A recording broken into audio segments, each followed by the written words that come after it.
Last night, I woke up in the middle of the night and I had this thought, this like lightning bolt hit me around the term, the riches are in the niches. I'm sure you've heard it. I'm sure that it's familiar if you're in business and you have thought about niching down to really attract the ideal client. Insurance dudes are on a mission to escape being handcuffed by our agencies. How? By uncovering the secrets to creating a predictable, consistent, and profitable agency sales machine. I am Craige Pretzinger. I am Jason Feldman. We are agents. We are insurance dudes. In the insurance space, especially in the P&C space, this can present itself as a challenge because we can insure anybody, right? If you're a P&C agent, you can insure anybody. And it seems to be counterintuitive to think to yourself, oh, I'm only going to go after this client here, right? The niched client, the defined, well-defined avatar for that you're looking after. Now, what that lightning bolt thought was something that I had never really considered. And maybe it was that obvious thing that the riches are the niches, and the niche itself is not necessarily the thing that we're concerned about once it's sold. Like we're not necessarily creating or developing the perfect product for that niche. Now, if you're following me, great. If not, you just bear with me. The niching, right? The riches being in the niches all come with messaging. Okay? So your message, your marketing message that you're sending out to potential customers and clients, that's where you niche. Okay? So it's not in the product. It's not saying, oh, I sell home and auto for XYZ company and our niche is households that are married, have 2 cars, blah, blah, blah, right? Okay, that could be the niche that we're seeking.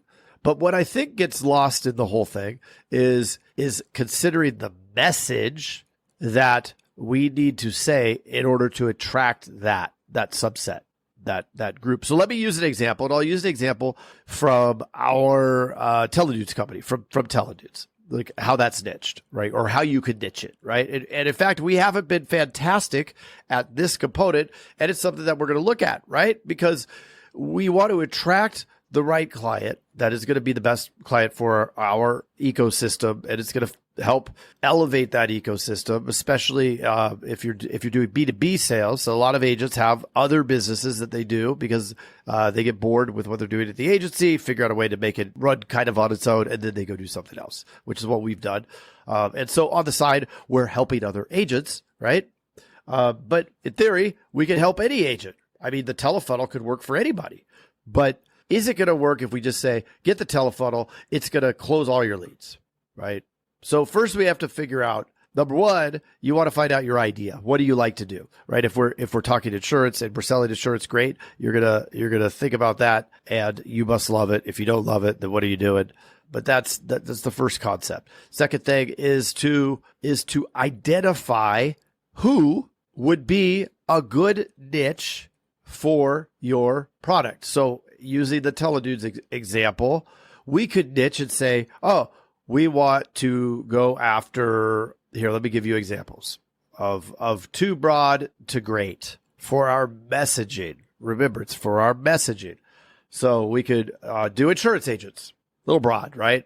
That's everybody. There's over 1 million. So that's too many. And the greatness of our message is going to get lost because it doesn't apply to everybody. Sort of like advertising in television, right? You get to a lot of people, but is it really effective if you're selling a lawnmower that will only work if you own a golf course, like a heavy duty industrial lawnmower? No, probably not, right? Because you put that ad on for that thing on prime time, blah, blah, blah. We get it. Okay. So the next thing would be, let's tighten it up a little bit. Insurance agents who buy internet leads. Okay. That's better, right? Because we could create messages, do our social media around how to improve your lead results and you need a telefunnel, go into all that. That's better, right? But let's do this. Let's tighten it up even more. How about insurance agents who buy internet leads and spend over $5,000 a month, right? Because we would want to work with people who are more likely to hang on, who are comfortable and understand that there is a cost of goods sold for this business too. And it's basically the leads, right? Our marketing is our cost of goods sold.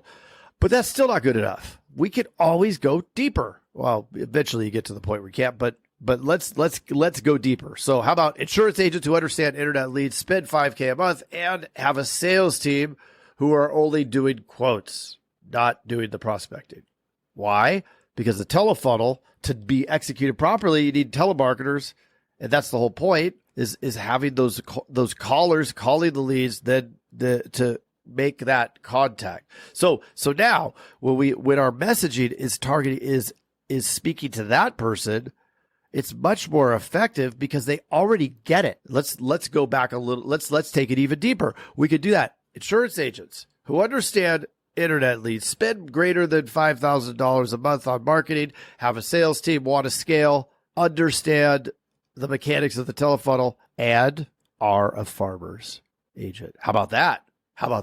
We could really tailor a landing page. We could really tailor an email to speak directly to that person. So think about your marketing message wants to make that person that is hearing it say to themselves, wow, he's speaking to me. He's speaking to me. So if you're listening to this right now and this makes sense, you may want to say to yourself, he's speaking to me.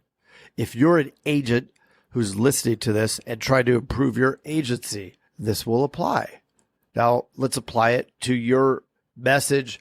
If you have an email sequence, do you have an email sequence that's going out?